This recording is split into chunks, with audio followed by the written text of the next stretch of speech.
Voyager 6 disappeared in what they used to call a black hole. It must have emerged on the far side of the galaxy and fell into the machine planet's gravitational field. The machine inhabitants found it to be one of their own kind. Primitive, yet kindred. They discovered a simple 20th century programming. Collect all data possible. Learn all that is learnable. Return that information to its creator. You're not prepared for what awaits you. How can we be prepared for that which we do not know? But I do know we are ready to encounter it. Really? Yes, absolutely. That's why we're out here. Oh, the arrogance. They don't have a clue as to what's out here. But they will learn. Adapt. That is their greatest advantage. They're moving faster than expected, further than they should. By whose calculations? You judge yourselves against the pitiful adversaries you've encountered so far. The Romulans, the Klingons. They're nothing compared to what's waiting. Picard, you are about to move into areas of the galaxy containing wonders more incredible than you can possibly imagine. And terrors to freeze your soul.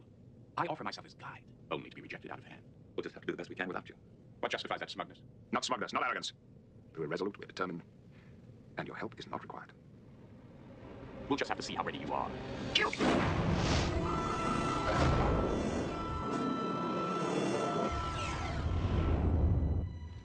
Bridge, this is the captain. All stop. Answering all stop, sir. Status. According to these coordinates, we have traveled 7,000 light years and are located near the system J25. Travel time to nearest starbase. At maximum warp in 2 years, 7 months, 3 days, 18 hours, we would reach starbase 185. Why? Why? Why to give you a taste of your future? Don't freeze, Captain. The hall is rented, the orchestra engaged. It's now time to see if you can dance. Guinan, your people have been in this part of the galaxy. Yes. What can you tell us? Only that if I were you, I'd start back now. Captain's log, Stardate 42761.9. Despite Guinan's warning, I feel compelled to investigate this unexplored sector of the galaxy before heading back. Captain, the 6th planet in the system is Class M. There's a series of roads on this planet which indicates a highly industrialized civilization. But where there should be cities, there are only great rifts in the surface. It is as though some great force just scooped all the machine elements off the face of the planet. It is identical to what happened to the outposts along the neutral zone. Captain, we are being probed. What is the source of the probe? A ship. It is on an intercept course. On screen. Magnify. Full scan. Go to yellow alert. Going to yellow alert. Keep the shields down. We don't want to appear provocative. Aye, sir. Mr. Data, what can you tell us? The ship is strangely generalized in design. There's no specific bridge, no command center. There's no engineering section. I can identify no living quarters. Life signs. There's no indication of life. Lieutenant Worf, what is the alert status? I detect no shields, no weapons of any known design. Hailing frequencies. Open. This is Captain Jean-Luc Picard of the USS Enterprise. No response. This is Captain Picard representing the United Federation of Planets. Guinan, activate your view screen. I would like you to monitor what's going on up here. We may need your input. I'm here, Captain. View screen's activated. I have the other ship. You're familiar with this life form? Yes. My people encountered them a century ago. They destroyed our cities. Scattered my people throughout the galaxy. They're called the Borg. Protect yourself, Captain, or they'll destroy you. Shields up. Prepare to fire. I'll be leaving now. You thought you could handle it. So handle it. Q. End this. Moi? What makes you think I'm either inclined or capable to terminate this encounter? If we all die, here, now, you will not be able to gloat. You want to frighten us. We're frightened. You want to show us that we were inadequate? For the moment. I grant that. You wanted me to say, I need you. I need you!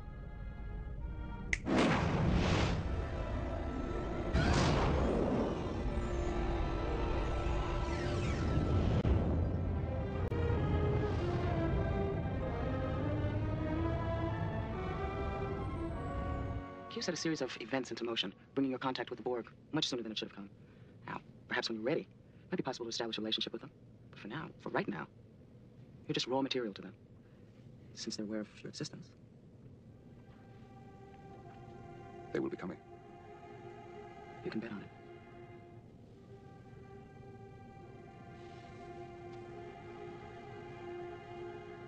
Maybe Q did the right thing for the wrong reason. How so? Well, perhaps what we most needed was a kick in our complacency to prepare us for what lies ahead.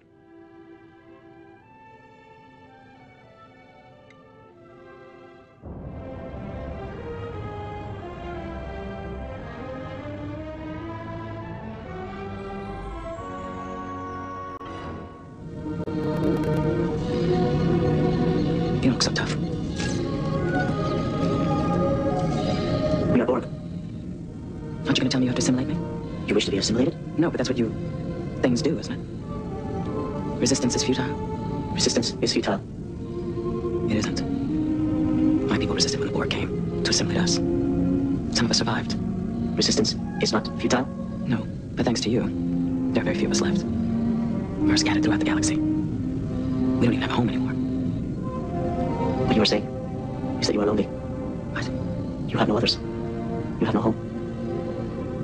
We are also lonely.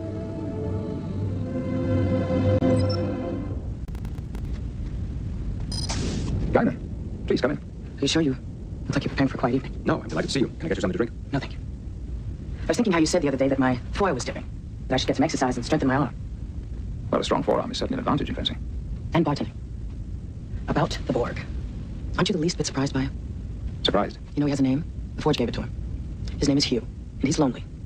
I don't know what made me go see him. The Forge said I should, but I said no. And suddenly there I was, standing there, staring at him. I thought it was just curiosity. Just curious. I need to hear you say that you are sure you're doing the right thing. You're here to persuade me not to use the invasive program. No, I think I need you to persuade me. 2 days ago, you were so upset about the Borg even being on the ship that you tore my foil out of my hand. And now you're here questioning whether it should be treated as the enemy. No, but when you talk to him face to face, can you honestly say you don't have any doubt? I haven't talked to it. Why not? So no need. If you're going to use this person... It's not a person, damn it, it's a Borg! If you are going to use this person to destroy his race, you should at least look him in the eye once before you do it. Because I am not sure he is still a Borg. Because it's been given a name by a member of my crew. It's not a Borg. Because it's young doesn't mean that it's innocent. It is what it is. And in spite of efforts to turn it into some kind of pet, I will not alter my plans. Fine. But if you don't talk to him at least once, you may find that decision a lot harder to live with than you realize. You are erratic, conflicted, disorganized. Every decision is debated, every action questioned. Every individual entitled to their own small opinion. You lack harmony, cohesion, greatness. It will be your undoing. Not feeling talkative? You and I don't need words to understand each other. Take us in. Aye, Captain. Voyager has entered aperture 823. Access transport corridor 09. Redirect vessels to intercept at subject. Corridor 9. Voyager SS 009. Transport to intercept. Must be something you assimilated. What have you done? I thought we didn't need words to understand each other. You've infected us with an early pathogen. Just enough to bring chaos to order. The Admiral succeeded, Captain. Conduit shielding is destabilizing. Now, Mr. Tuvok.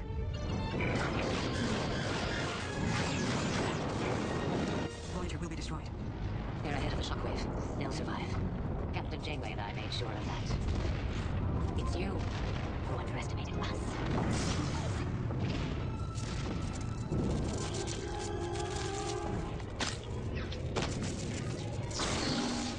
Sarah 634. They can still hear my thoughts.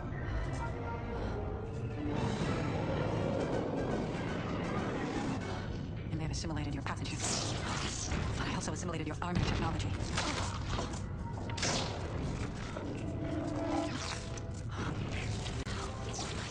Captain Janeway is about to die. If she has no future, you will never exist. And nothing that you've done here today will happen.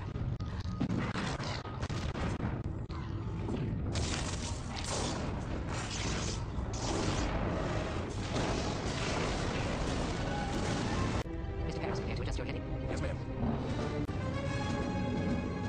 We've got 18 ships in position. 9 more on the way. Open the channel. Open, sir. This is Admiral Paris. Use all necessary force. I repeat, all necessary force. Sir, there's a vessel coming through. We'll celebrate later. Mr. Tuvok.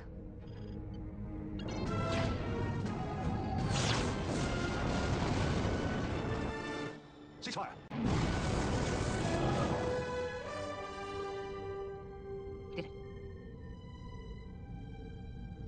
Thanks for your help, Admiral Janeway.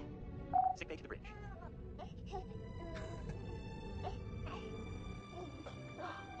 Doctor to Lieutenant Paris. There's someone here who'd like to say hello. You better get down there, Tom. Yes, ma'am. Mr. Chakotay, the helm. Aye, Captain. Set a course. For home.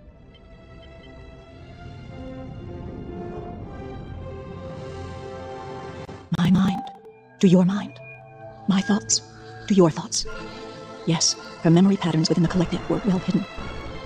I know what you know. Its name was Voyger. A probe, human in origin.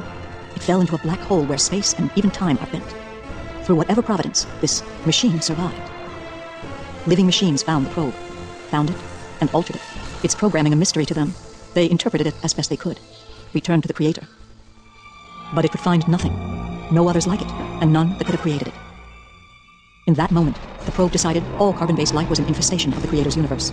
Assimilation. That was their only useful purpose, as tools for it to learn and grow. It cataloged all carbon-based life and their technology. It created drones in their image and merged them into a collective consciousness. This is where the Borg began, sent out as heralds to find its creator, and to learn all that is learnable and return that information to Voyger for assimilation. As the collective grew, the necessity for a single voice became the only logical recourse. The collective found the females of certain species displayed a mental prowess, enabling them to sift through thousands of thoughts and bring order to chaos. Installing these females as the collective's processors of information, they became much more efficient. With thoughts and desires of her own, she was no longer bound to serve Voyger, but the destruction of the Queen put a limit on the life of the collective. With its size and power unregulated, it would become chaos. Now, Vulcan patience will prevail. At the proper time, I can seize control of the collective and turn them into an instrument of logic and order. When they are at their weakest, I will take the place of the Queen. The needs of the many outweigh the needs of the few.